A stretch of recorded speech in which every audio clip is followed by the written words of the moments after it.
एमनियोल layer ectoderm and mesoderm वाला कहानी हो जाएगा। इक्टोडर्म एंड मेसोडर्म, एमनियोल लेयर की जो बात करें ना बच्चों, वो क्या चला जाएगा, इक्टो और मीजो जाएगा। एमनियोल लेयर की जो बात करें, ट्रोफोब्लास्ट याद कीजिए इसलिए नहीं जाएगा कि हैचिंग ऑफ एग, एग तो हैच कर गया तो लेयर तो ट्रोफोब्लास्ट हट गया, तो एम्ब्रायो ना जाके चिपका, तो वहां पे इक्टोमीज हो जाएगा answer. During menstrual cycle the cyclic change takes place in, किसका साइक्लिक चेंज होता है, एंडोमेट्रियम का होता है। Menstrual flow occurs due to lack of progesterone, मैंने बताया था किसी फीमेल को अगर मेंस्ट्रुएशन को आगे शिफ्ट करना है तो प्रोजेस्टेरोन पिल्स खा ले, तो उसका मेंस्ट्रुएशन क्या होगा, आगे शिफ्ट कर जाएगा, तो प्रोजेस्टेरोन के कारण होता है, बताया हुआ है। फिर नेक्स्ट है कैपेसिटेशन अकर्स इन, क्या आंसर, चौथा जाएगा फीमेल रिप्रोडक्टिव ट्रैक्ट में मेनली वेजाइना, डायरेक्ट क्वेश्चन पूछा हुआ ये वेजाइना में ही कैपेसिटेशन का। ऐसे दो जगह है, एपिडेमिस भी है और ये भी है, दोनों है, लेकिन ज्यादा आंसर क्या अच्छा जाएगा, फीमेल वाला, वो नहीं रहता तब एपिडेमिस मारते। Sperm acrosome is drive from, simple सा है, गॉल्जी जो कि स्पर्म का एक्रोजोम बनाएगा। चलिए आगे बात करें हम लोग।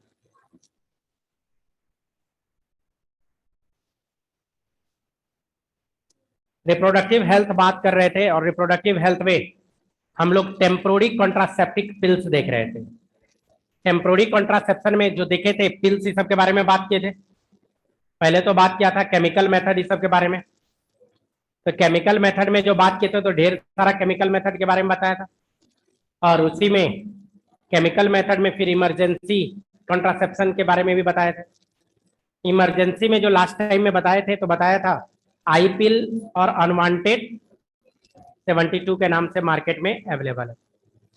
एक्चुअल में आई पिल्स हो कि अनवांटेड 72 हो या कोई भी कॉन्ट्रासेप्शन हो, याद ये रखना है कि उसमें प्रोजेस्टेरोन का लेवल ज्यादा होता है, एस्ट्रोजन का लेवल कम होता है। प्रेगनेंसी को रोकने के लिए प्रोजेस्टेरोन के लेवल को बढ़ा दिया जाता है, जबकि गौर से देखिए प्रोजेस्टेरोन प्रेगनेंसी हार्मोन कहलाता है, प्रेगनेंसी हार्मोन, लेकिन कब, ओवुलेशन के बाद। अगर ओवा बाहर आ गया है और आपके बॉडी में प्रोजेस्टेरोन बढ़ जाए तो प्रेगनेंसी को बढ़ावा देगा। ओवा बाहर आ गया है और प्रोजेस्टेरोन देन बढ़ाया जाए तो प्रेगनेंसी को बढ़ावा देगा, और ओवा को निकलने से पहले अगर बॉडी में प्रोजेस्टेरोन बढ़ा दिया जाए तो प्रेगनेंसी को रोक देगा।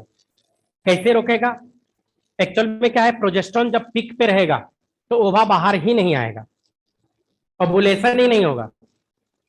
अब ओवरी से ओवा बाहर ही नहीं आ रहा, ओवुलेशन ही नहीं हो रहा है, क्या है कि मैंने बताया था ओवुलेशन होने के लिए एस्ट्रोजन ज्यादा प्रोजेस्टेरोन कम, और आपने क्या किया, प्रोजेस्टेरोन को बढ़ा दिया, एस्ट्रोजन को कम कर दिया, तो ओवुलेशन ही नहीं होगा। अब ओवुलेशन नहीं रुक गया तो जरा सोचिए, ग्रेफेन फॉलिकुलर का मैच्योरेशन हुआ पर अभी रहेगा तो ओवा बाहर ही नहीं आ रहा है। ओवा बाहर नहीं आ रहा है दैट मीन्स फ्लैपियन ट्यूब में नहीं आ रहा है, और जब तक फ्लैपियन ट्यूब में नहीं आएगा, फीमेल के बॉडी में कितना भी सीमेन चला जाए, स्पर्म चला जाए, कोई फर्क पड़ने वाला नहीं, प्रेगनेंसी नहीं होगा, प्रेगनेंसी उस कंडीशन में नहीं होगा। तो प्रोजेस्टेरोन क्या है, ओवुलेशन से पहले प्रोजेस्टेरोन प्रेगनेंसी से बचाता है, और ओवुलेशन के बाद वही प्रोजेस्टेरोन प्रेगनेंसी को करवाता है, मेंटेन करता है। नहीं तो ध्यान रखना है, तो जो भी कॉन्ट्रासेप्टिव पिल्स है, चाहे मेल्स कॉन्ट्रासेप्टिव पिल हो या फीमेल का कोई भी कॉन्ट्रासेप्टिव, सब में प्रोजेस्टेरोन पिक पे कर देना है। प्लस एक दो और जो इसमें बात किए थे, तो शुरू में स्पर्मिसाइडल एजेंट इस सब के बारे में बात किए थे, KMNO4, ZNSO4, फैट्रिक एसिड इस सब के बारे में बात किए थे, बोरिक एसिड इस सब।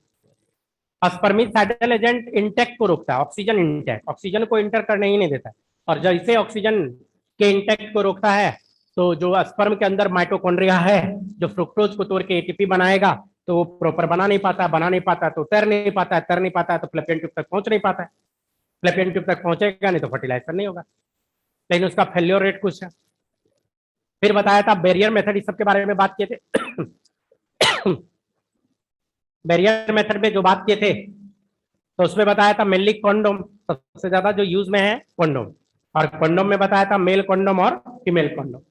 वैसे तो कॉन्ट्रासेप्टिव वैल्यू फीमेल कॉन्डोम का ज्यादा है, लेकिन वो ज्यादा प्रचलन में नहीं है। सॉरी, एक सेकेंड में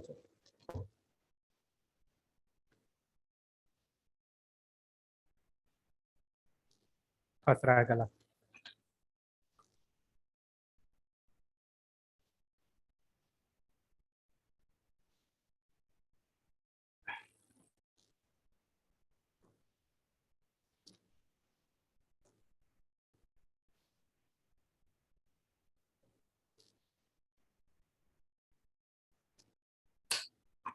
तो कॉन्डोम इस सब के बारे में जो बताया, तो बताया लेटेक्स और रबर रबर इस सब का बना होता है।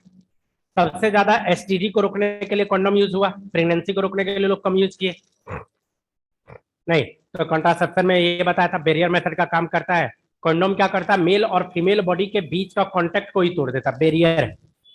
इंसेमिनेशन हुआ कॉन्डोम में तो स्पर्म वहां से निकल के फ्लैपियन ट्यूब तक पहुंच नहीं पाता, फ्लैपियन ट्यूब तक पहुंचेगा नहीं तो फर्टिलाइजेशन की बात ही नहीं करेंगे, प्रेगनेंसी नहीं होगा।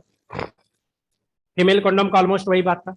फिर फीमेल में बैरियर मेथड में और भी बताए थे, उसमें मैंने बताया था वोल्ट था, सर्वाइकल कैप था, डायफ्राम था। ये तीनों एक ही तरह का चीज था, वोल्ट, सर्वाइकल कैप, डायफ्राम।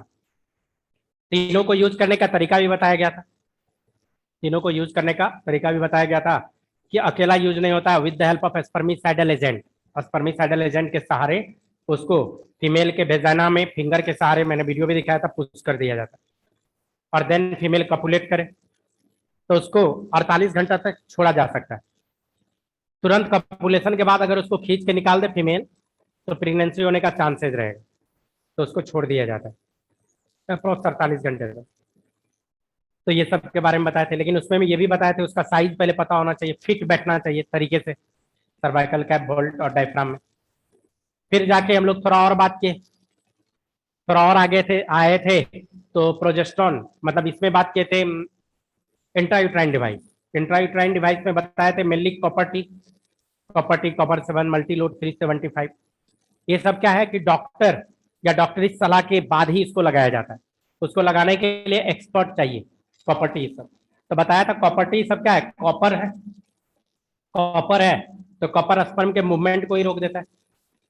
मैंने बताया था इंट्रायूट्राइन डिवाइस में 3 पार्ट में इसको बांटा गया है, first generation, second generation, third generation.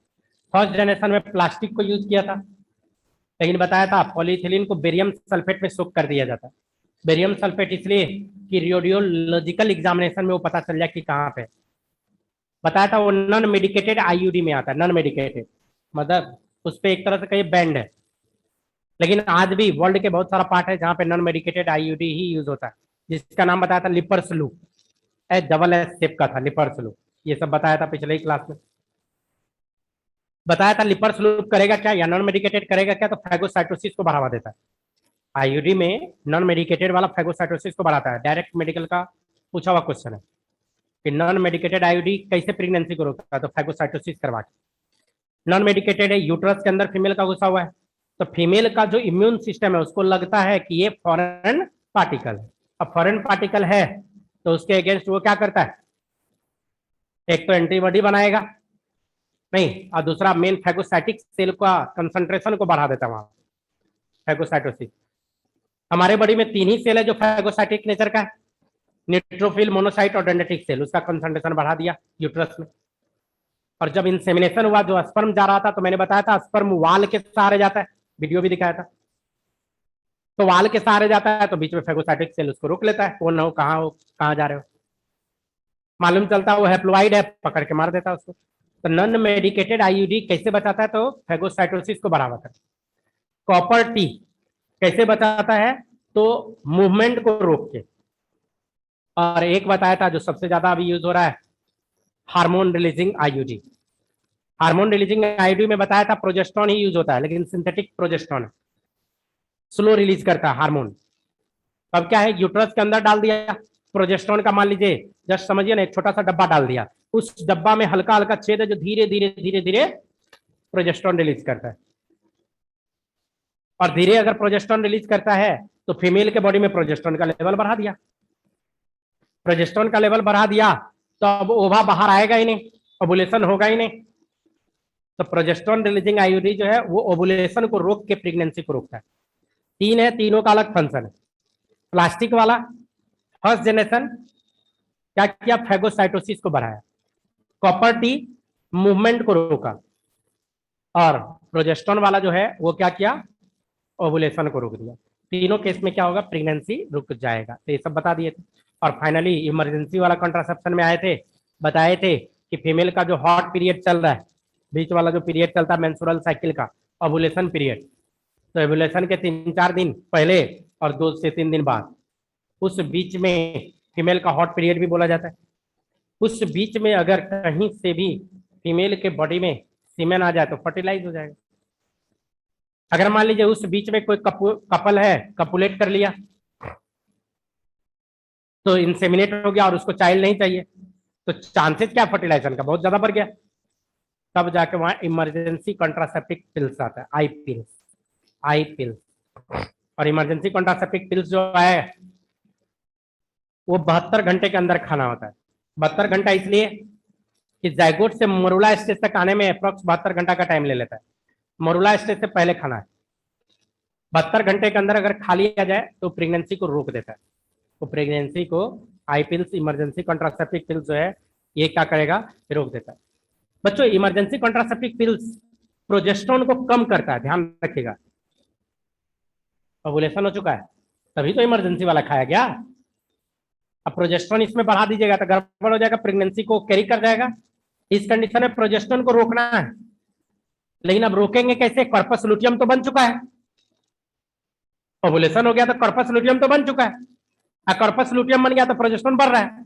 अब दो बातें, या तो कॉर्पस लुटियम को मार के हटाइए, जो कि पॉसिबल नहीं है, जो कि पॉसिबल नहीं। एक सेकंड, हाँ बोलिए, दे दीजिए। पैर,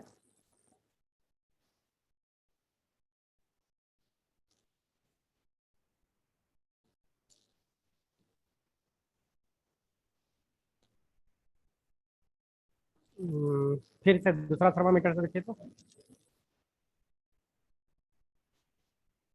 अगर 100 के आसपास आ रहा है तो दे ही दीजिए।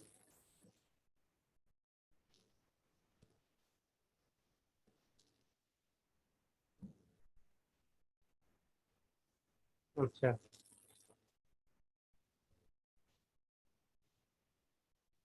एक बार दूसरे से चेक करके देख लीजिए क्या है, अगर है तब दीजिएगा, तब 5 ml दीजिएगा, ज़्यादा नहीं दीजिएगा तब। हाँ तो नहाएगा। ठीक।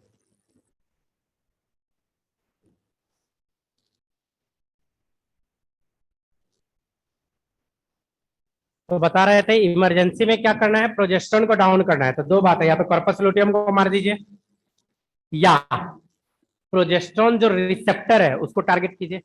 तो रिसेप्टर को टारगेट करना आसान है।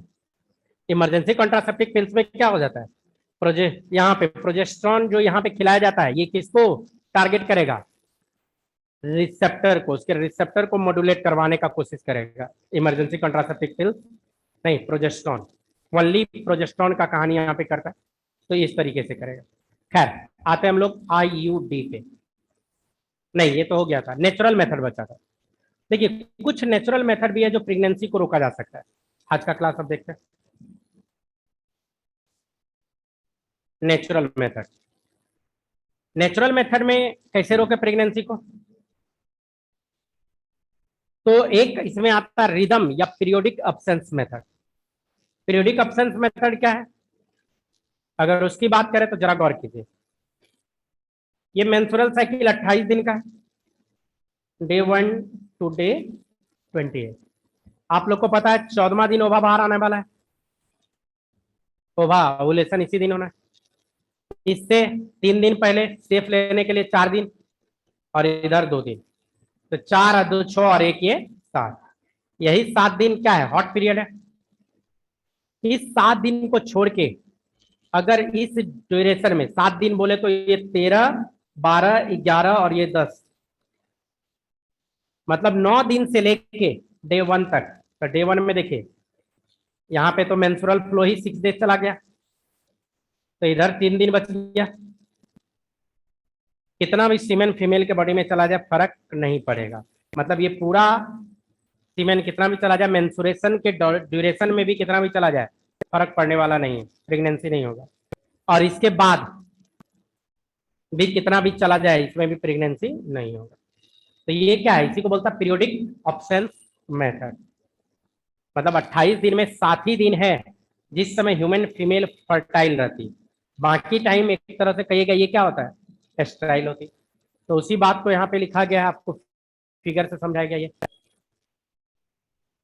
ऐसे तो फर्टाइल में यहाँ पे देखिए कुछ बुक क्या करता है, इसको ज्यादा तक लिख दिया, क्या मेंस्ट्रुअल फ्लो 6 में खत्म था, तो 7 एक सिर्फ छोड़ा है, 8, 9 रियल में यहाँ से ये फर्टाइल पीरियड स्टार्ट, और 14 दिन के बाद यहीं तक। लेकिन सेफ लेने के लिए लोग क्या करता है कि 2 दिन और आगे इधर भी बढ़ गया इधर भी बढ़ गया, नहीं इस तरीके से इसको सेफ लेने के लिए लोग कर लेते हैं।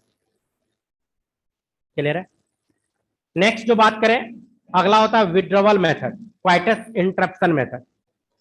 क्या है क्वाइटस इंटरप्शन मेथड, इसको समझिए। जो सेक्सुअल क्वाइटस हो रहा था, जो सेक्सुअल क्वाइटस हो रहा था उसको इंटरप्ट कर देना। जैसे मेल क्या करता है, पेनिस को इंसर्ट किया वेजाना में, तो पेनिस को इंसर्ट कर रहा था, जब मेल का इंसेमिनेशन होना रहता है, मतलब जब सीमेन बाहर आना रहता है, मेल को पता चल जाता है कि अब सीमेन बाहर आएगा, इजुकुलेट होगा, तो उस कंडीशन में वो मेल क्या करे, जो पेनिस वेजाना में इंसर्ट था पेनिस को बाहर खींच के निकाल ले। जैसे पेनिस को बाहर निकालेगा, इंसेमिनेट कहाँ किया, बाहर में किया, वेजाना में सीमेन गया ही नहीं, और सीमेन गया तो प्रेगनेंसी का कोई चांसेस नहीं। इसी को बोलता है coitus interruption method, natural method में आता है। अलग बात है कि इस मेथड में इसका फेल्योर रेट बहुत ही ज्यादा है। उसके पीछे का रीजन है कि जब इंसेमिनेशन होना रहता है, जब इजुकुलेशन होना रहता है, उस समय मेल फीमेल को और टाइटली होल्ड कर लेता है, या फीमेल भी जो है मेल को वो क्या करेगी, टाइटली होल्ड कर लेती। तो मालूम चला वहां पेनिस को विड्रॉल करना था, वहां पेनिस अंदर ही रह गया, और पेनिस अंदर रह गया तो इंसेमिनेट हो गया। लेकिन इस मेथड में थोड़ा प्रैक्टिस का जरूरत पड़ता है, अगर प्रैक्टिस है तो आसानी से ये मेथड यूज किया जा सकता है। नेचुरल मेथड है, नहीं कोई चीज यूज करने का जरूरत नहीं, कोई केमिकल यूज करने का जरूरत नहीं, कोई हार्मोनल मेथड नहीं है, तो किसी तरह का कोई साइड इफेक्ट नहीं। इसको बोलता है interruption method, coitus interruption method. नहीं तो ये चीज, तो वो क्या करेगा, सीमेन को बाहर इजुकुलेट करेगा, तो क्वाइटस को विड्रॉल करवा लिया सीमेन को बाहर। तो उसी चीज को यहाँ फिगर में दिखाया भी गया है कि इंसेमिनेट होना था तो ये इंसेमिनेट करवाया बाहर में, क्वाइटस इंटरप्ट हो गया।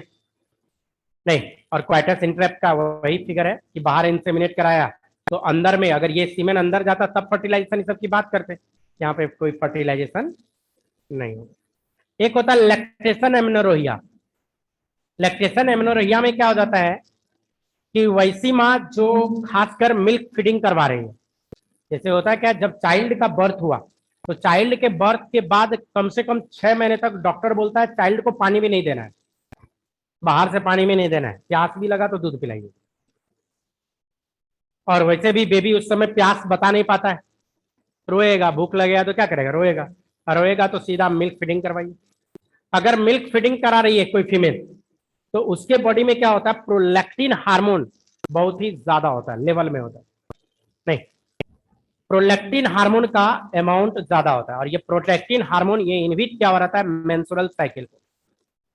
मतलब जब तक वो विग्रसली मिल्क फीडिंग करा रही है, विग्रस करने का मतलब बहुत ज्यादा, बेबी मिल्क पे ही बोलिए कि निर्भर है उसका, उस कंडीशन में 6 मंथ तक, 6 मंथ तक उसका ओवुलेशन ही नहीं होगा, क्योंकि मेंस्ट्रुअल साइकिल को ही ब्लॉक किया।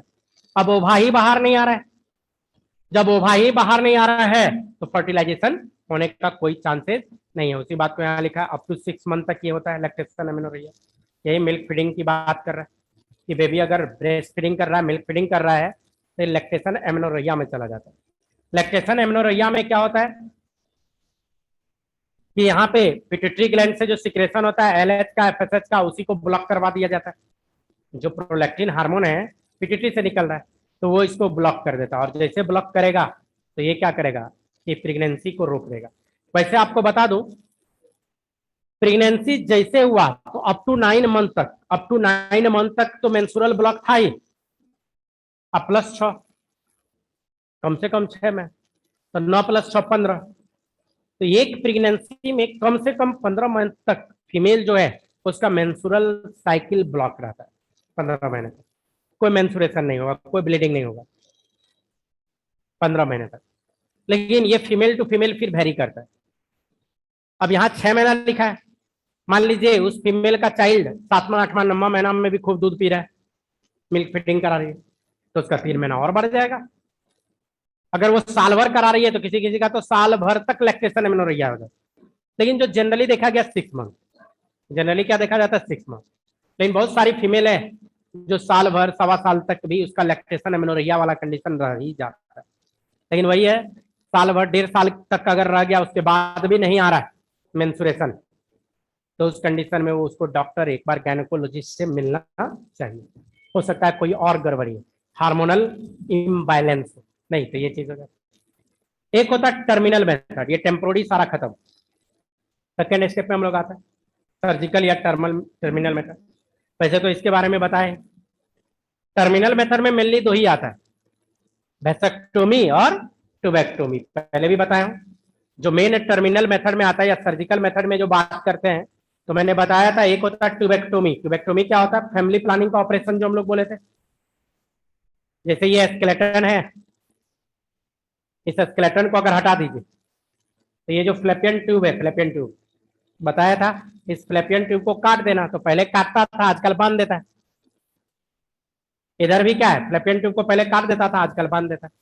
और फ्लैपियन ट्यूब ही नहीं रहा तो जो ओवा ओवुलेशन किया तो फ्लैपियन ट्यूब में आ नहीं पाया, इधर से जो स्पर्म जाएगा वो फ्लैपियन ट्यूब में घुस नहीं पाया, उस कंडीशन में फर्टिलाइजेशन नहीं हो पाता, और फर्टिलाइजेशन नहीं हुआ तो प्रेगनेंसी नहीं होगा। तो टर्मिनल मेथड में एक ही आ जाता है। टर्मिनल मेथड में जो नॉर्मली आता है एक दूसरा वेसेक्टोमी, तो मेल के केस में आता है नसबंदी जिसको बोलते हैं। तो मेन यही 2 आता है। नहीं, इसमें जो हम लोग बात करें यही भास्ट डिफरेंस है। यहाँ पे टेस्टिस है, टेस्टिस के सेमिनिफेरस ट्यूब्यूल में स्पर्म बनेगा, एपिडिडमिस में स्टोर होगा, और फिर फाइनली भास्ट डिफरेंस में आके यही बाहर होता है। अब क्या है कि भास्ट डिफरेंस को ही काट के हटा दिया, तो दोनों साइड का भास्ट डिफरेंस हटाना जरूरी है। जैसे दोनों साइड का भास्ट डिफरेंस हटेगा, दोनों साइड का भास्ट डिफरेंस को हटा दिया गया, तो क्या होगा, ये मेल एस्ट्राइल हो गया। अब मेल बाप नहीं बन सकता, नेचुरली बाप नहीं बन सकता। इसको बोलता वेसेक्टोमी, या नसबंदी के नाम से भी इसको जाना जाता है। तो वेसेक्टोमी, तो एक होता है वेसेक्टोमी और दूसरा ट्यूबेक्टोमी। तो इसका भी मैंने, वेसेक्टोमी यही है, देखिए काट के बांधा, आजकल काटने का जरूरत भी नहीं है, गांठ मार देता सीधा। तो ये वेसेक्टोमी, छोटा सा एक छेद करता है, भास्ट डिफरेंस को बाहर निकाल दिया और इसी भास्ट डिफरेंस को काट के बांध दिया दोनों मुंह। अब सीमेन जो बन रहा था, सीमेन नहीं बोलना चाहिए यहाँ, स्पर्म, स्पर्म जो यहाँ बन रहा था वो स्पर्म बाहर आ नहीं पाएगा, क्या कि पाइपलाइन ही काट दिया। नहीं, जिधर से था पात, पात को काट के हटा दिया। तो कटिंग जो किया गया, गौर से देखिए, इस जगह पे काटा, इस जगह पे काटा, तो नसबंदी या वेसेक्टोमी इसी को बोलते हैं। और ट्यूबेक्टोमी में देखिए यहाँ पे फ्लैपियन ट्यूब को काट के टाइट कर दिया। लेकिन टर्मिनल मेथड में और भी है, एक होता है MTP, medical termination of pregnancy, जिसको शॉर्ट में बोले तो एबॉर्शन बोलते हैं, एबॉर्शन नाम से ही ज्यादा फेमस है। बच्चों जो टर्मिनेट किया जाता है, जो एबॉर्ट किया जाता है, आपको याद रखना है 3 मंथ, बोले तो 12 वीक। जो नॉर्मली देखा गया कि बेबी का एबॉर्शन जो करवाया जाता है अप टू 3 मंथ तक करवाया जाता है। 3 महीने तक एबॉर्शन करवा लेना। 3 महीने के बाद चौथे महीने में एबॉर्शन करवाइएगा तो रिस्क फैक्टर बढ़ता चला जाता है। सेकंड ट्राइमेस्टर इस सब में जल्दी डॉक्टर करेगा नहीं, और अगर कर भी देगा तो रिस्क फैक्टर बढ़ा रहेगा, फीमेल पे खतरा मंडराते रहता है। हो सकता है टर्मिनेट करा रहे थे बेबी, कहानी खत्म कर दे बेबी, फीमेल का नहीं, फीमेल का कहानी खत्म, मारी जाए। तो रिस्क फैक्टर बढ़ता है। प्लस क्या है कि बेबी का साइज भी बढ़ जाता है, साइज बढ़ जाता है तो बड़ा पेनफुल हो जाता है। टर्मिनल मेथड में बहुत सारा केस तो ऐसा भी आता है 3 महीने के बाद का, उसमें इस तरीके से टर्मिनेट करवाया जाता है। पहले तो वेजाना को डायलेट करवा दिया जाता है, मेडिसिन खिलाया जाएगा वेजाना को डायलेट। देखिए यहाँ दो बात है, 3 महीने से अगर पहले करवाना है तो यहाँ मेडिसिन से टर्मिनेट हो जाता है, मेडिसिन मेडिसिन से। कुछ मेडिसिन मार्केट में अवेलेबल है जो क्या करता है, एंडोमेट्रियम को तोड़ के निकाल देता है। लेकिन क्या है, जितना शुरू का प्रेगनेंसी होगा उतना ही आसान होगा मेडिसिन से करवाना। अब 3 महीने का लेट हो गया, लेट थर्ड मंथ या लास्ट थर्ड मंथ, तब मेडिसिन से बहुत बार नहीं होता है तो और गड़बड़ हो जाता है। तो उस कंडीशन में फिर फीमेल को कहाँ डॉक्टर के पास जाना होता है। मान लीजिए टर्मिनेट नहीं हुआ, आप मेडिसिन भी खा लिए, टर्मिनेट नहीं हुआ, तो ब्लीडिंग स्टार्ट रहेगा, ब्लीडिंग स्टार्ट रहेगा। अब डेली डेली कुछ ना कुछ ब्लड लॉस कर रहा है बॉडी से, तो फीमेल हो जाएगी कमजोर, फीमेल हो जाएगी कमजोर। वैसे भी जो मेडिसिन खाया जाता है तो अप्रॉक्स 15 दिन तक ब्लीडिंग चलेगा ही, अप्रॉक्स। मेडिसिन जो टर्मिनेट करने के लिए खाया जाता है तो 15 दिन तक ब्लीडिंग वो तो चलता ही है, लेकिन उसके बाद भी ब्लीडिंग बढ़ गया मेडिसिन खाया, इसका मतलब ये बेबी ठीक से अबॉर्ट नहीं हुआ, कहीं ना कहीं कुछ ना कुछ फंसा रह गया। तब कहीं एक फीमेल का एक तरह से गिंजन हो जाता है। क्या गिंजन है, पहले तो बेजाना को डायलेट किया जाता है, एनेस्थेसिया देके पहले फीमेल को कहिए कि एनेस्थेसिया दिया तो बेहोश कर दिया गया, बेहोश करने के बाद कमर में एनेस्थेसिया पड़ता है, कमर में पूरा सो गए। उसके बाद यहाँ पे जो ये दिख रहा है स्टेंड लगा के इसको डायलेट कर दिया जाता है। हाथ में क्यूरेटर होता है, जस्ट लाइक चम्मच के ना, चम्मच चम्मच के सहारे से इसको छिल छिल के खरोच खरोच के निकाला जाता है पूरा एंडोमेट्रियम को, पूरा एंडोमेट्रियम को चम्मच टाइप का रहता है, उसी से खरोच खरोच के निकालेगा। एस्पेचुला भी उसको हम लोग बोलते हैं, एस्पेचुला। तो एक तो ये हो गया। लेकिन ये कब, जब बेबी का साइज छोटा है तब। अगर मान लीजिए बेबी का साइज बड़ा हो गया, बोन वोन सबका फॉर्मेशन हो गया, इतना बड़ा हो गया कि मेडिसिन से टर्मिनेट नहीं होगा, लेकिन बहुत सारे लोग क्या करते हैं मेडिसिन खा लेते हैं कि टर्मिनेट तो है करना है, तो ब्लीडिंग भी स्टार्ट है, प्लासेंटा टूट चुका है, बेबी अंदर मर चुका है, प्लासेंटा टूट चुका मतलब बेबी डन, मारा गया। और उस समय अगर फीमेल ज्यादा दिन वेट कर ले तो मालूम चलेगा ये जस्ट लाइक पॉइजन की तरह काम कर जाएगा, बेबी इन्फेक्शन हो जाएगा, माँ को भी लेके चला जाएगा। तो उस कंडीशन में क्या है, डॉक्टर के पास जाने पे इसको छोटे छोटे टुकड़े में काटा जाता है बेबी को, फिर सक्शन प्रेशर लगा के निकाला जाता है। फिर सक्शन प्रेशर मतलब वैक्यूम वाला जो लगाएगा और खींच खींच के टुकड़ा को निकाल के बाहर करता है। तो बहुत तरह से टर्मिनेशन होता है। अगर पहले ही पहुंच गए, बेबी जिंदा भी है, 3 महीने के बाद पहुंचे तो डॉक्टर जल्दी हाथ नहीं लगाएगा, बेबी बड़ा है। क्यों, क्योंकि डॉक्टर भी आदमी है, बेबी का एक एक पीस काटना पड़ेगा, ज्यादा बड़ा बेबी हो गया है। नहीं सोचिए बेबी का हाथ निकलेगा तो डॉक्टर भी आदमी, ये दल जाएगा अंदर से, पैर निकल रहा है, मुंह निकल रहा है, नहीं तो उसमें डॉक्टर लोग जल्दी 3 महीने से पहले मेडिकल टर्मिनेशन ऑफ प्रेगनेंसी का जो टाइम दिया हुआ 3 महीने से पहले। लेकिन आपको बता दूं ये इलीगल है इंडिया में, आप मेडिकल टर्मिनेशन नहीं करा सकते हो, लेकिन बोलते हैं ना नियम में कुछ होल छोड़ दिया जाता है, कुछ केस है जिसमें आप टर्मिनेट करवा सकते हो। एक यहाँ मैं डाटा लिखा हूं, वैसे तो ये डाटा एनसीईआरटी से वेरी कर रहा है, जो अनसेफ एबॉर्शन करवाया जाता है लगभग 22 मिलियन पूरे वर्ल्ड में अनसेफ, और अनसेफ एबॉर्शन में बहुत सारी फीमेल मारी जाती है। बहुत सारी फीमेल को लगता है घर पे ही खा ले, मान लीजिए अगर शादी नहीं हुआ है और प्रेगनेंसी कंडीशन है, प्रेग्नेंट हो गई, उस कंडीशन में हमारे समाज का वो बोलते हैं ना लाज और लिहाज को देखते हुए गर्ल्स क्या करेगी, घरे में खा लेगी दवा, अनसेफ हो गया। ब्लीडिंग ज्यादा हो गया, ब्लीडिंग ज्यादा हो गया, मालूम चला वो किसी को बताई नहीं, कहानी खत्म, मारी जाएगी। बहुत केस में है कि जो उस बच्चे का बाप था वो लाके दवाई जानबूझ के दे दिया, खा लो, मालूम चलेगा वो लड़का फंस जाएगा, वो लड़का फंस जाएगा। अगर वो ब्लीडिंग में मर गई और बाद में पोस्टमार्टम होगा तो पता चल गया प्रेगनेंसी है, तो प्रेगनेंसी है तो कौन, तो बाप को तो खोज के निकाल लेगा पुलिस, तो बाप को खोज के निकाल लेगा, फंस गया, मारा, मर्डर केस चलेगा। तो ये सब घर में नहीं कराना चाहिए, ये सब अगर घर में करवाते हैं तो बहुत कॉन्शियस रह के आपको करना पड़ेगा, 24 आवर आपको कॉन्शियस रहना पड़ेगा।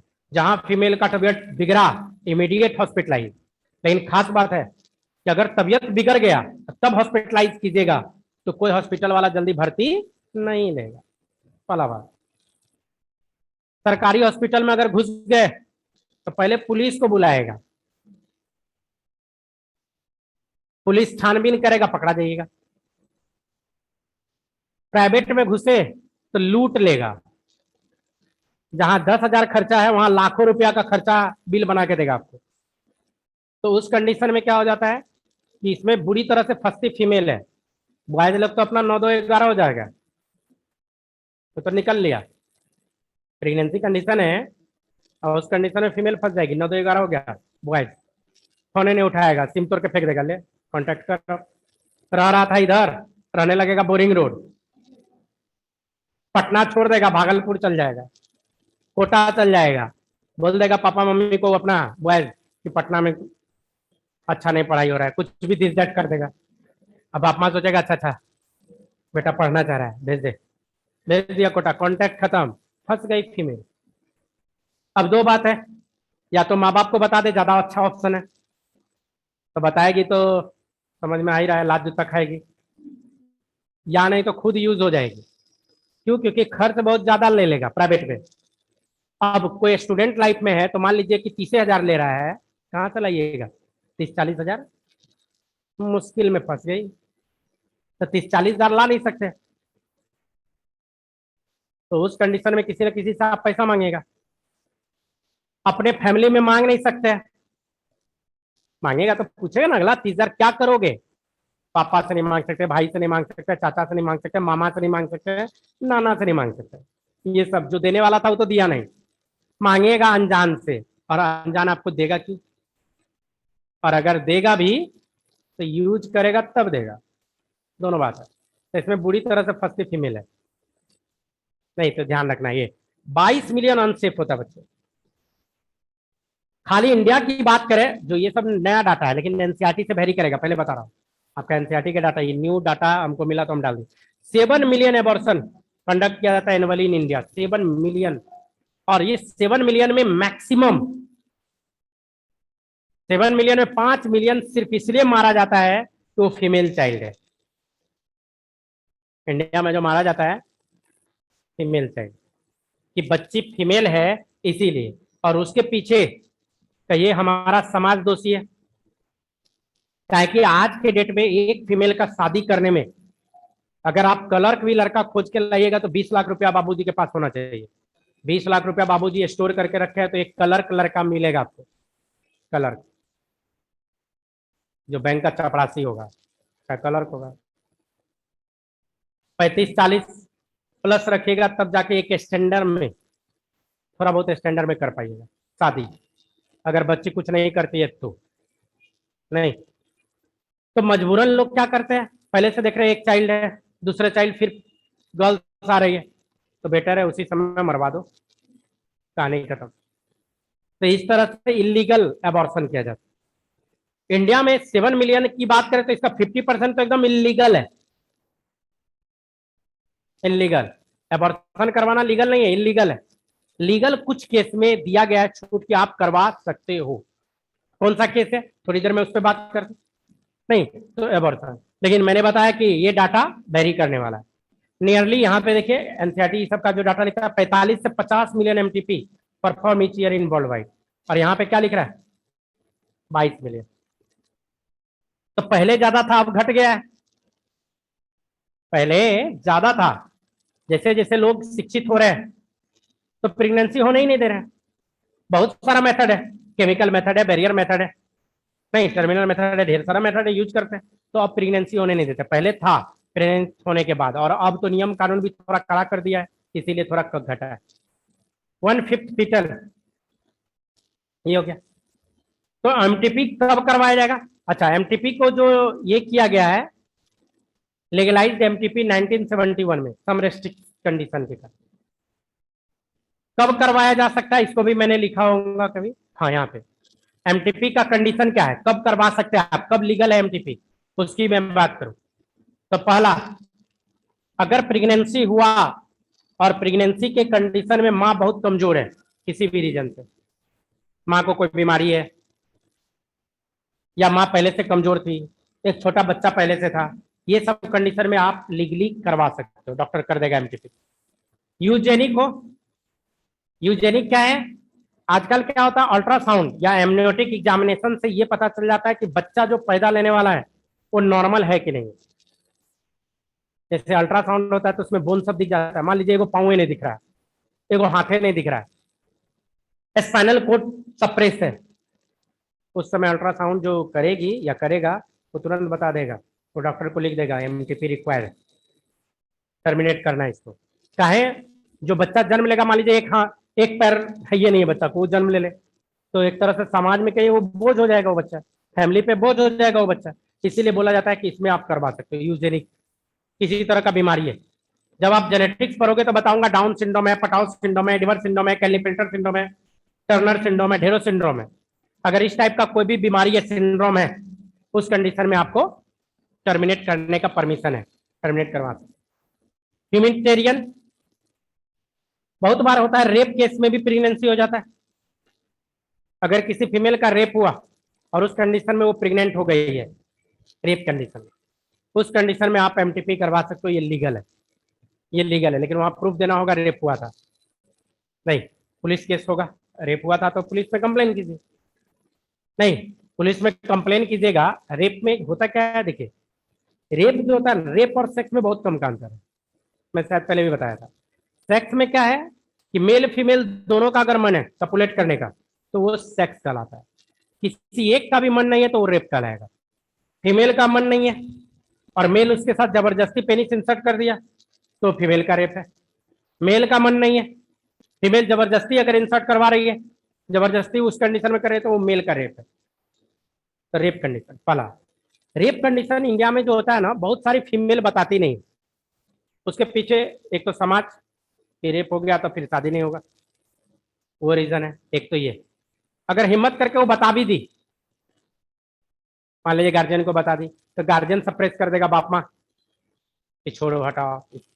अगर वो पुलिस में चली भी गई मान लीजिए, तो पुलिस में जाने के बाद पुलिस क्या करेगा, उसका पूरा एग्जामिन करवाएगा, फिर डॉक्टर आएगा, उसको बुलाया जाएगा हॉस्पिटल में, और हॉस्पिटल में बुला के नर्स और डॉक्टर फिर से एग्जामिन करेगा, पूरा वेजाइना का एग्जामिन किया जाता है, और एग्जामिनेशन भी पेनफुल ही हो जाता है, जस्ट लाइक कहिए वो सेकेंड रेप है। एग्जामिनेशन जो होता है वेजाइना का, तो वेजाइना का वाल को देखना है, तो उसको फिर डायलेट करेगा तभी तो वाल दिखेगा। तो ये सब बहुत सारा रीजन है जिसके कारण कि ज्यादातर रेप कंडीशन में फीमेल शांत रह जाती है, बताती नहीं।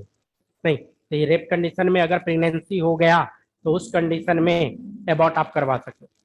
सोशियो इकोनॉमिक है, अगर बहुत गरीबी है, गार्जियन के पास 2-3 बच्चा पहले से है, फिर भी प्रेगनेंसी हो गया और इकोनॉमिकली वीक है, इकोनॉमिकली वीक है, तब उस कंडीशन में ये दिया गया कि आप एबॉर्ट करवा सकते हो।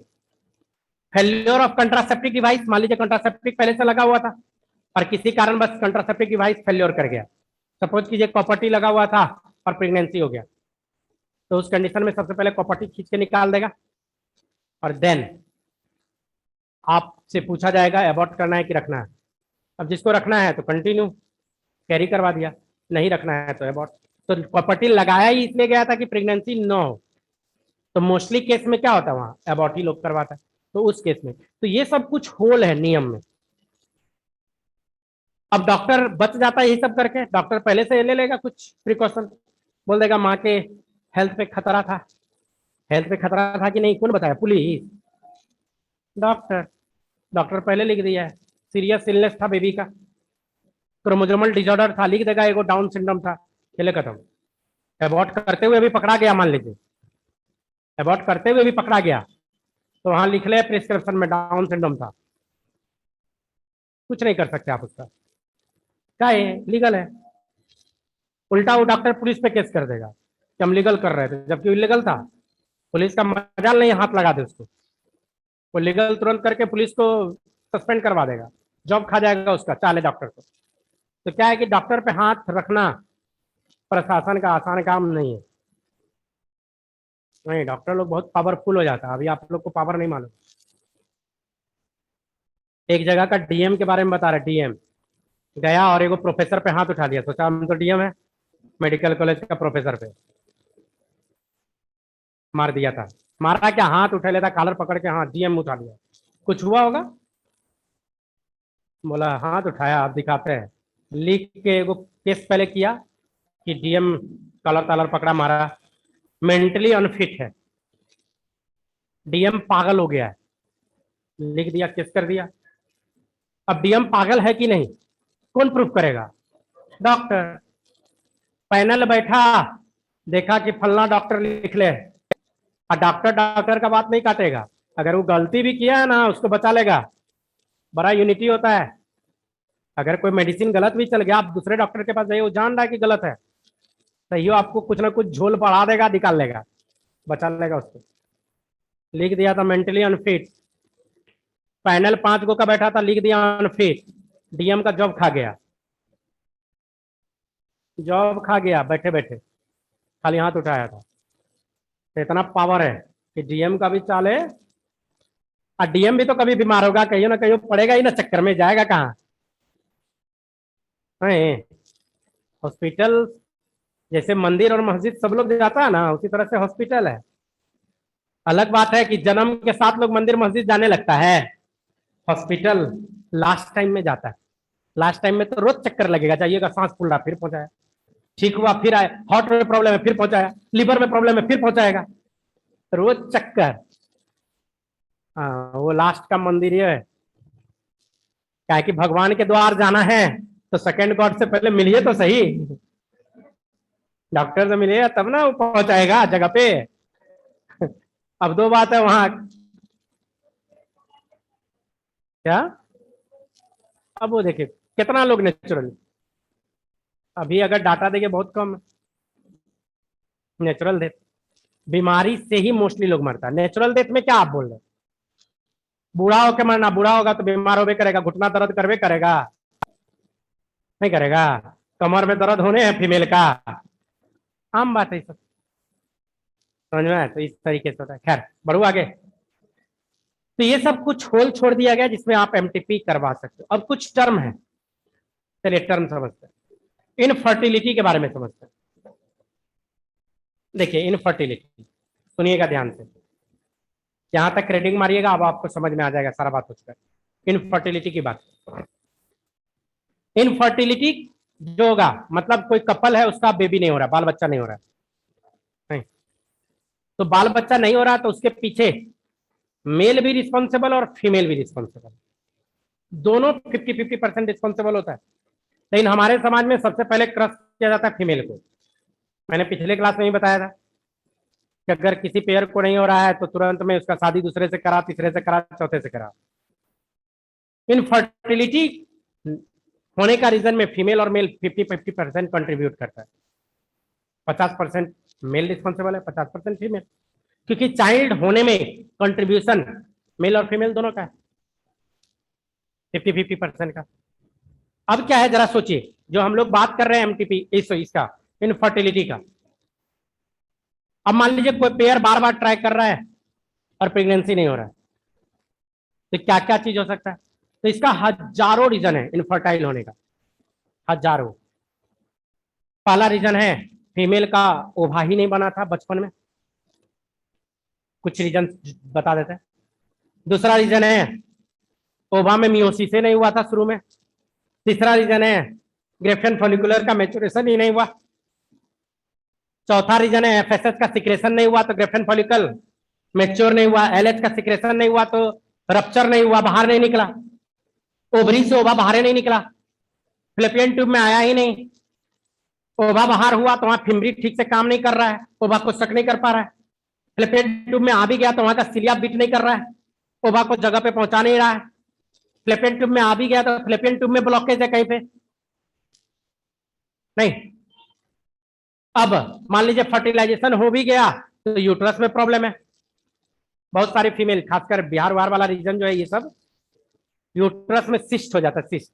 देखिए इरेगुलर मेंस्ट्रुअल साइकिल है, प्रेगनेंसी में बड़ा दिक्कत करता है सिस्ट सब, प्रेगनेंसी ये नहीं होने देगा, प्रेगनेंसी उस कंडीशन में नहीं होने देगा। अगर मान लीजिए ये सब चीज सही है तो सही टाइम में कपुलेशन नहीं हो रहा, 7 days है फर्टाइल पीरियड फीमेल, मान लीजिए वो 7 दिन छोड़ के सब दिन वो कपुलेट करवा रही है, प्रेगनेंसी नहीं होगी। और भी बहुत रीजन है, मेल का भी बहुत रीजन है।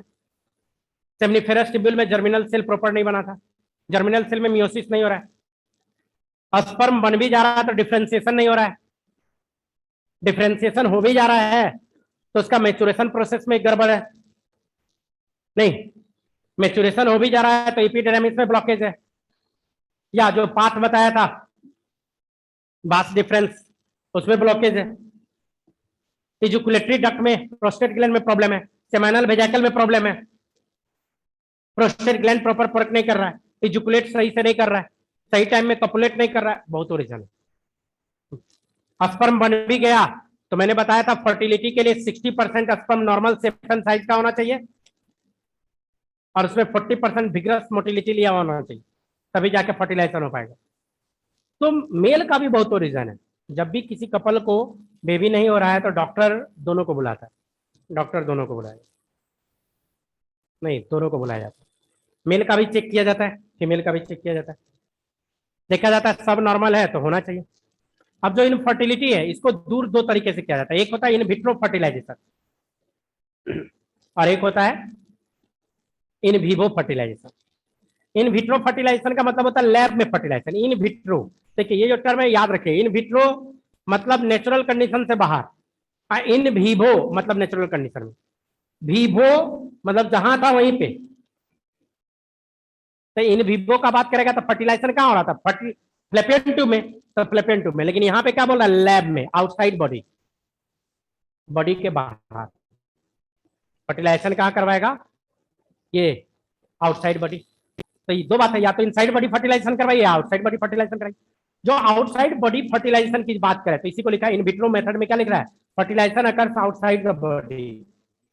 अब फर्टिलाइजेशन के लिए क्या चाहिए, स्पर्म और ओवा, स्पर्म और ओवा, तो स्पर्म लिया मेल से, ओवा ने फीमेल के ओवरी से, दो फर्टिलाइज करवाया बाहर में, और फर्टिलाइज करवाने के बाद फर्टिलाइजेशन बाहर हो गया, मतलब कहिए यहाँ पे, मतलब यहाँ पे मान लीजिए पेट्री प्लेट ले लिया, यहाँ इसमें खाना पीना डाल दिया, इसी में ओवा डाल दिया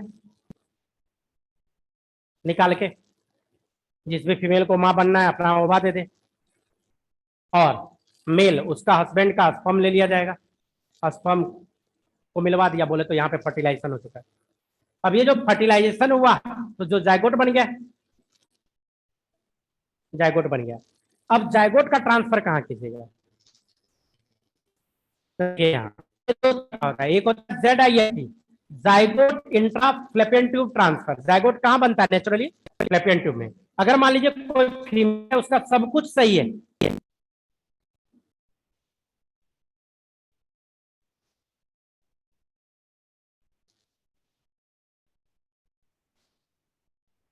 बस मान लीजिए ओवुलेशन नहीं हो पा रहा था, ओवा बाहर नहीं आ रहा था, तो क्या करेगा, ओवा को बाहर निकाल लिया, ओवा मान लीजिए किसी कारण बस यहाँ पे नहीं आ रहा था, ओवा को बाहर निकाल लिया, फर्टिलाइजेशन करवा लिया, और फीमेल का सब कुछ सही है तो जायगोट बना, तो जायगोट को कहाँ ट्रांसफर किया जाएगा, यही ना जायगोट बनता था, तो जायगोट का जब भी ट्रांसफर होगा कहाँ पे, फ्लैपियन ट्यूब में, इसीलिए क्या लिखा ZIFT, देखिए यहाँ क्या लिख रहा है, जेड बोले तो zygote, I intra fallopian tube transfer. Fertilization बाहर करवाया, ध्यान देगा, फर्टिलाइजेशन बाहर करवाया, लैब में करवाया, और जो जायगोट बना, जायगोट को सिरिंज में भर लेता है, और सिरिंज में भरने के बाद देखिए ये सिरिंज में भरा, कहाँ पे डाला, फ्लैपियन ट्यूब में ले जाके डाल दिया, इसी को बोलता है ZIFT, इसी को क्या बोला ZIFT।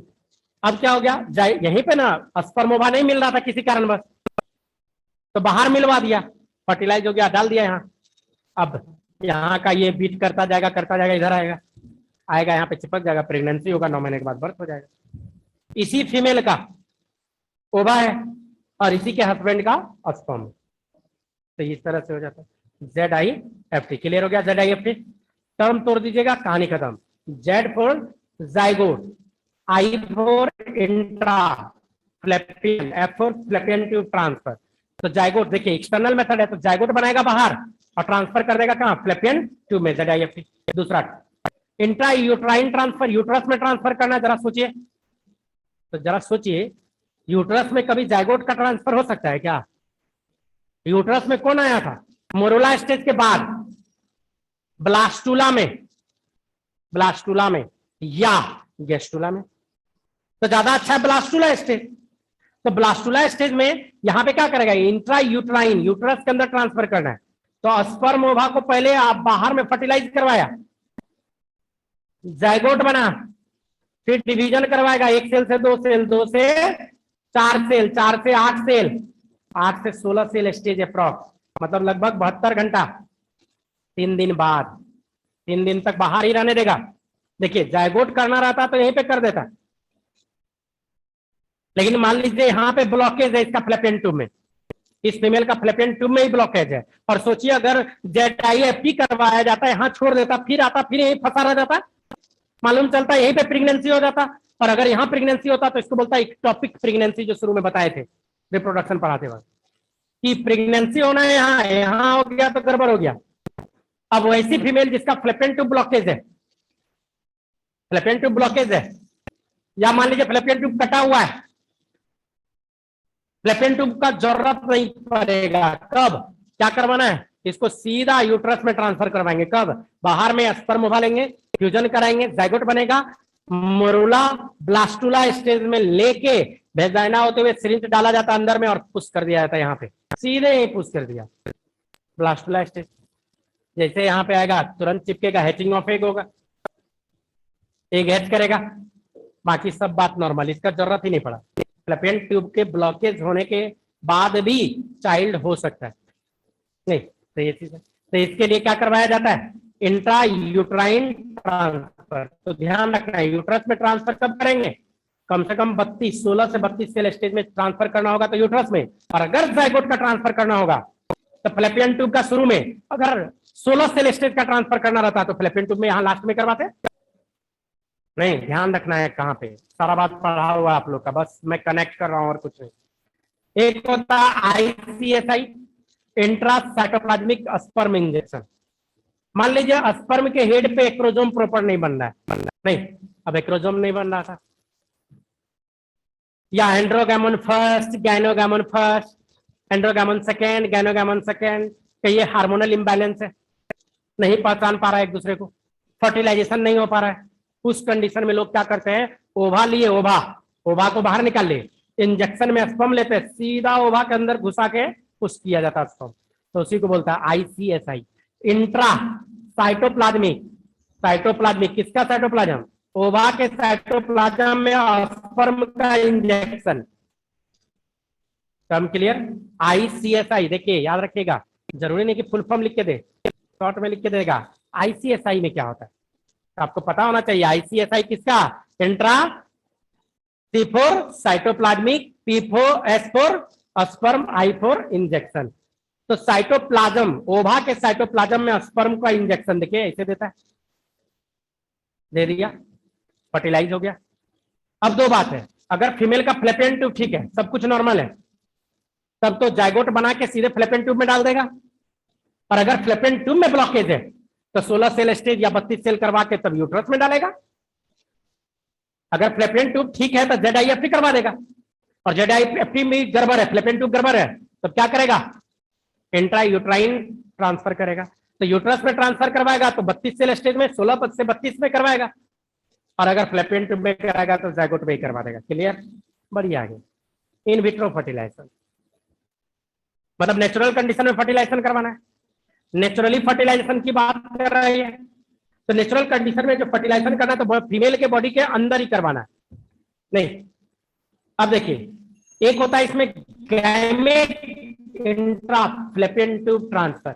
मान लीजिए किसी कारणवश उसका जो मेल है, मान लीजिए पेनिस इरेक्ट नहीं हो रहा था, पेनिस का इरेक्शन ही नहीं, कपुलेट नहीं कर पा रहा था, चाइल्ड नहीं हो रहा था। दूसरा है सीमेन काउंट बहुत कम है या स्पर्म काउंट कम है, सीमेन नहीं बोला चाहिए, स्पर्म काउंट बहुत कम है, उस कंडीशन में फर्टिलाइजेशन नहीं हो रहा था।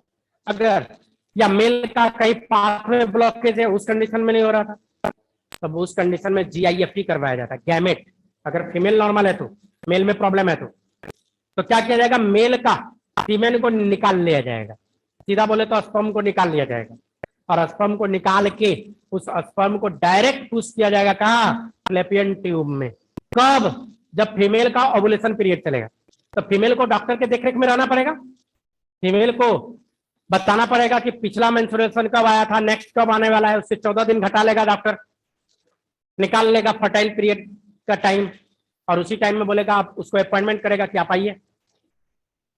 नहीं तो वहां पे आएगा तो मेल को भी बुलाएगा, तो मेल का क्या करेगा, पहले स्पर्म को निकलवाएगा, स्पर्म निकाल लिया, इंजेक्शन में ले लिया, और फीमेल के सीधे कहां पे डाल देगा, फ्लैपियन ट्यूब में ले जाकर डाल देगा। तो वही तो है ZIFT, गैमेट का, गैमेट तो मेल गैमेट का फ्लैपियन ट्यूब में किसका ट्रांसफर करेगा, मेल गैमेट का, तो gamete intra fallopian tube transfer. देखिए निकाल के सीधे ले जाके कहां पे, यहाँ देखिए ये कैथेटर है, ये इस तरह से यहाँ पे ले जाकर ट्रांसफर कर दिया गैमेट फ्लैपियन ट्यूब में। एक ही हो जाए। एक होता है आर्टिफिशियल इंसेमिनेशन, AI, ये बड़ी क्वेश्चन पूछता है इससे, आर्टिफिशियल इंसेमिनेशन बड़ी क्वेश्चन पूछता है। अब क्या है कि आर्टिफिशियल इंसेमिनेशन में मान लीजिए कोई कपल है जो कपुलेट किसी कारण बस नहीं कर रहा है या नहीं कर पा रहा है, नहीं बेजाना में पेनिस का इंसर्शन नहीं हो रहा है, उस कंडीशन में AI का सहारा लिया जाता है, बाकी सब कुछ नॉर्मल है।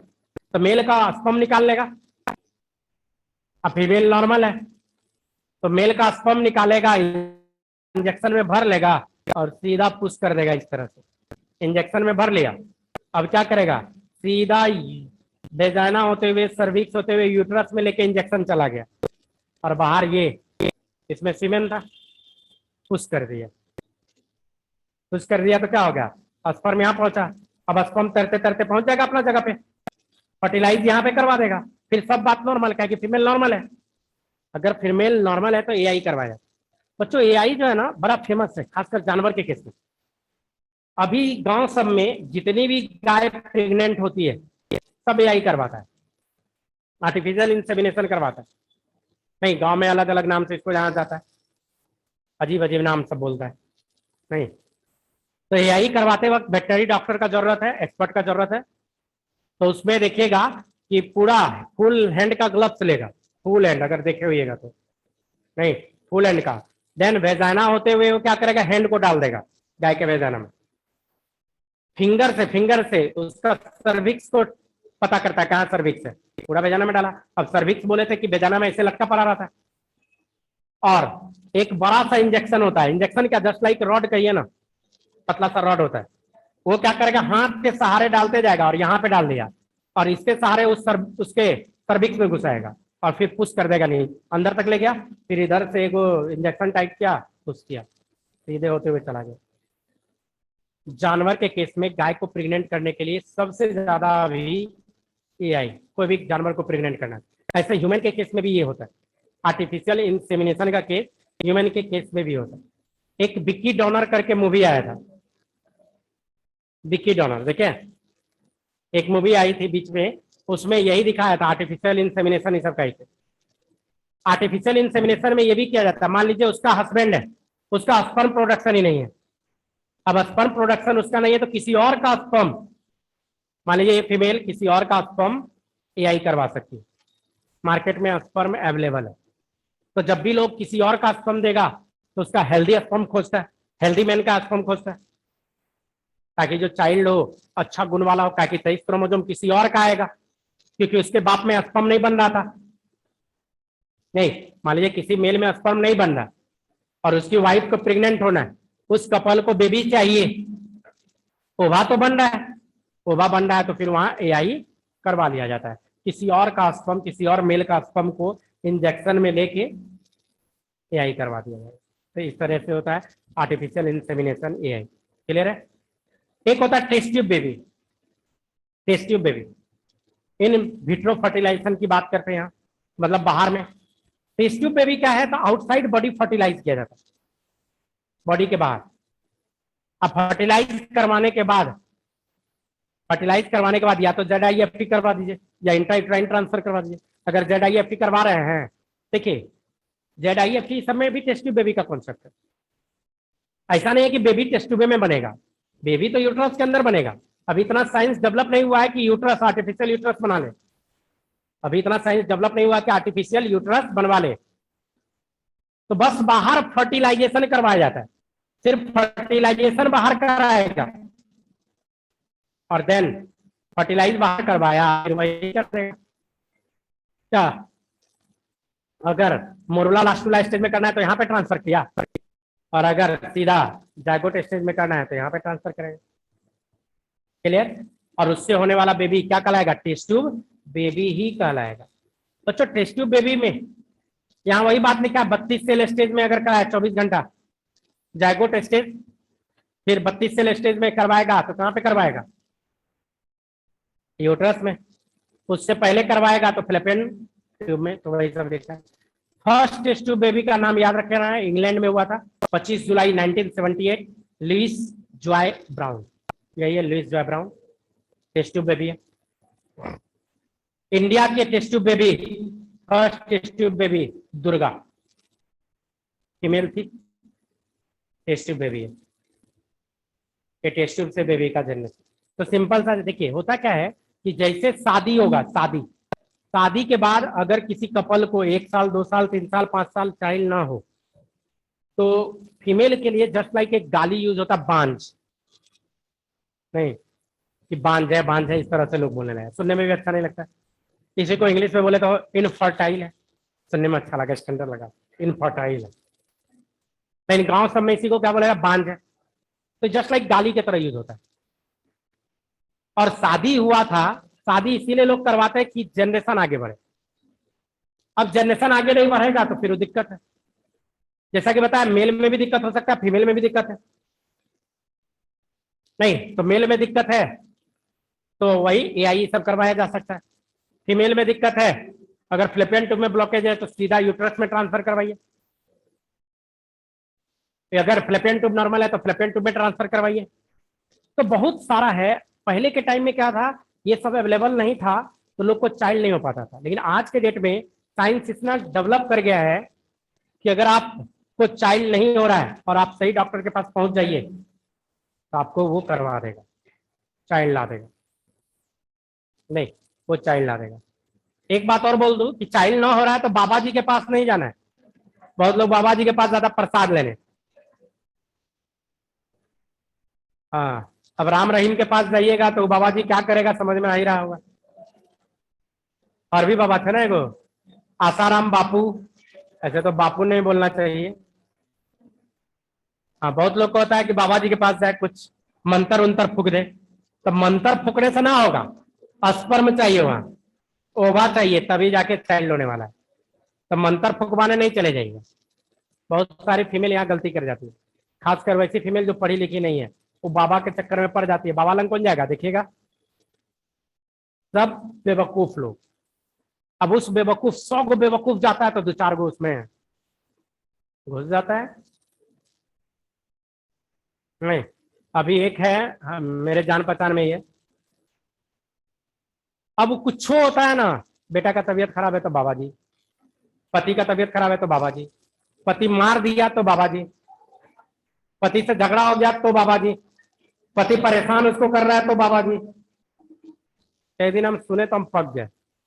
हम बोले किसी दिन बाबा जी किसी को बर्बाद करके रख देगा। ऐसा तो ये बाबा जी पैसा नहीं ले रहा है, बाबा जी डायरेक्ट फीस नहीं लेगा, बोलेगा 5 किलो घी लगेगा हवन करने के लिए, 5 किलो घी दीजिए, तो उसका खाना दीजिए, पीना दीजिए, कपड़ा लत्ता दीजिए। वो डॉक्टर से ज्यादा महंगा पड़ जाएगा बाबा जी। लेकिन जो गरीब तबके के लोग होते हैं, जो पढ़े लिखे नहीं है, वो सोचते हैं सस्ता में हो रहा है। और बाबा जी थोड़ा अच्छे से बात कर लिया तो उसको लगता हाँ कितने अच्छे बाबा। और उस कंडीशन में बहुत बार बाबा जी रेप कर देता है, बोलेगा ले प्रसाद, प्रसाद खाए, अकेले बुलाया प्रसाद खाए, हो गया बेहोश। और रेप कंडीशन हो गया, उसके बाद अगर प्रेगनेंसी हो जाए तो फिर वो बाबा जी का फैन हो गई क्या, तो प्रसाद खाए थे तो प्रेगनेंसी है। नहीं, तो ये सब कंडीशन गड़बड़ है। तो जब भी इस तरह का कंडीशन हो तो डॉक्टर के पास जाना चाहिए, ना कि बाबा जी। बाबा जी का औकात नहीं है कि चाइल्ड करवा दे। इतने रहता औकात तो बाबा जी का 8-10 को बेटा घूम रहा होगा कहीं लोग। देखिए, मैं बाबा जी पे इसलिए बोल रहा हूं ना कि बहुत सारे समाज में ये सब चीज है। डॉक्टर के पास जाइए, हम लोग का तबीयत खराब होता है मेडिकल दुकान, मेडिकल दुकान क्या डॉक्टर है, लेकिन हम लोग दवा ज्यादातर वहीं से पूछ के लिए। तो आपका क्या कर रहा है, हार्ट खराब कर रहा है, किडनी खराब कर रहा है, लिवर खराब कर रहा है, लेकिन आपको क्या लग रहा है तत्काल खाए ठीक हो गया, ठीक है। तो एक बार डॉक्टर से सलाह जरूर लीजिए, और डॉक्टर से नहीं तो जो जानकार आदमी है। मेडिकल दुकान में कौन रहता है, स्टाफ। जो ड्रग वाला आजकल देखिएगा टाइप किया है, ड्रग वाले को जान के टाइप किया है, तो मेडिकल दुकान वाला भी प्रैक्टिस कर रहा है, हिडन प्रैक्टिस चल रहा है उसका। तो हिडन प्रैक्टिस में जान के टाइप किया कि ड्रग वाले के पास जाइएगा तो कम से कम वो समझेगा आपके बात को। लेकिन मान लीजिए हम, मेरा एगो मेडिकल दुकान है, हम स्टाफ को बैठा दिए, आप गए पेट खराब है तो दे देगा एगो दवाई, ले पेट ठीक हो जाएगा। आप खा भी लिए, मालूम चला वो दवाई खाए थे ठीक तो हो गया, लेकिन आपके किडनी को इफेक्ट कर रहा है, आपके लिवर को इफेक्ट कर रहा है, आने वाले समय में आपका किडनी गया, लिवर गया। नहीं तो ये सब कर देता है। तो बाबा जी मेडिकल दुकान ये सब के चक्कर में नहीं पड़ना, नहीं। खैर, एमनियोसिंथेसिस, एमनियोसिंथेसिस की जो बात करें बच्चों, फीटल का जो सेक्स डिटर्मिनेशन होता है, नहीं, सेक्स डिटर्मिनेशन, तो सेक्स डिटर्मिनेशन मैंने बताया था 3 महीने के बाद ही होता है। या एमनियोटिक फ्लूइड दे दीजिएगा तब जाके फीटल का सेक्स डिटर्मिनेशन जल्दी हो जाएगा। तो 14-15 वीक के आसपास जो बात करें, एमनियोटिक फ्लूइड निकाला जाता है। ये एनसीईआरटी का लाइन है आपका। 14 से 15 वीक के आसपास जब भी एमनियोसिंथेसिस करना हो, एक्चुअल में एमनियोसिंथेसिस किया जाता है, एक तो सेक्स डिटर्मिनेशन के लिए तो किया ही जाता है, दूसरा क्रोमोजोमल डिसऑर्डर को जानने के लिए भी किया जाता है कि क्रोमोजोम 46 है कि 47 है कि 45 है। ये बात अल्ट्रासाउंड में नहीं आएगा, तो उसके लिए ये सब किया जाता है। एमनियोटिक फ्लूइड निकाला जाता है। एमनियोटिक फ्लूइड कहाँ, तो वही जहाँ पे बेबी डेवलप कर रहा था, तो उसी को एमनियोटिक फ्लूइड बोलते हैं। यही है प्रेगनेंसी कंडीशन में, ये जो बेबी डेवलप कर रहा है, बेबी को चारों साइड से जो फ्लूइड घेरा हुआ है एमनियोटिक फ्लूइड। तो यहीं पे क्या किया जाता है, इंजेक्शन डाल के यहाँ सिरिंज से खींच के एमनियोटिक फ्लूइड निकाल लिया जाता है। आप हमको एमनियोटिक फ्लूइड ला के दीजिए और एक फंक्शनल लैब दीजिए, मैं ही बता दूंगा लड़का है कि लड़की, तुरंत सेक्स डिटर्मिनेशन करवा के बता देंगे, हम खुद बता देंगे। या क्रोमोजोमल डिसऑर्डर है या नहीं है, मैं खुद ही बता दूंगा, हम लोग को लैब में ही सब सिखाया गया। बस क्रोमोजोम को काउंट करना है। यहाँ पे जो सेल निकला रेंडम 5 गो या 10 गो सेल को सेलेक्ट कीजिए, काउंट कीजिए। अगर सब में 46 46 46 46 ही आ रहा है तो नॉर्मल, 47 एक में भी दिख गया अब नॉर्मल, नहीं क्रोमोजोम को काउंट कर लीजिए। और यहाँ पे अगर एक बार बॉडी दिख गया, फीमेल में 2 एक्स क्रोमोजोम होता है, जिसमें एक एक्स क्रोमोजोम को हेट्रोक्रोमेटाइज कर दिया जाता है। अगर हेट्रोक्रोमेटाइज दिख गया बार बॉडी तो फीमेल है, अगर एक भी सेल में नहीं दिखा तो मेल है। कहेगा सर ऐसा क्या है, क्या है कि ये जो इंजेक्शन दिया तो ये फीमेल का पेट है ना, फीमेल का सेल तो घुस गया होगा ना उसमें, तो बार बॉडी तो दिखना ही है। एमनियोटिक फ्लूइड में बार बॉडी दिखना ही है, अगर फीमेल है तो 10 सेल रैंडम सेलेक्ट करेगा, सब में बार बॉडी दिख रहा है मतलब फीमेल है। अगर ये मेल है तो इसके बॉडी से जो आया होगा उसमें बार बॉडी नहीं होगा। अगर 10 सेलेक्ट के एक में भी नहीं दिखा मतलब वो मेल है। आसानी से पता चल जाएगा, आसानी से पता चल जाएगा। अगर एमनियोटिक फ्लूइड को दे दीजिए तो मैं ही बता दूं सेक्स डिटर्मिनेशन करके कि मेल लड़का है या लड़की है। क्लियर है? इस तरीके जेनेटिक डिजॉर्डर भी इससे पता चल जाता है, मेटाबॉलिक डिजॉर्डर भी इससे, सब chromosomal disorder, detection of sex, ये सब पता चल जाता है बार बॉडी से। आपका ये टॉपिक क्लोज। बोले थे ना 2 class. Reproductive health done, human reproduction पूरा डन, रिप्रोडक्टिव हेल्थ भी डन। अब जो नेक्स्ट टॉपिक अगला हम लोग पढ़ेंगे, प्लांट रिप्रोडक्शन से रिलेटेड बात करेंगे अगला। 2 टॉपिक तैयार है टेस्ट के लिए, 2 टॉपिक तैयार है टेस्ट के लिए, कभी भी टेस्ट हो जाएगा, तैयार होना है। समझ में आ गया?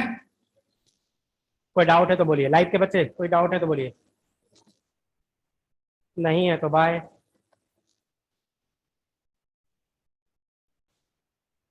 कोई डाउट नहीं है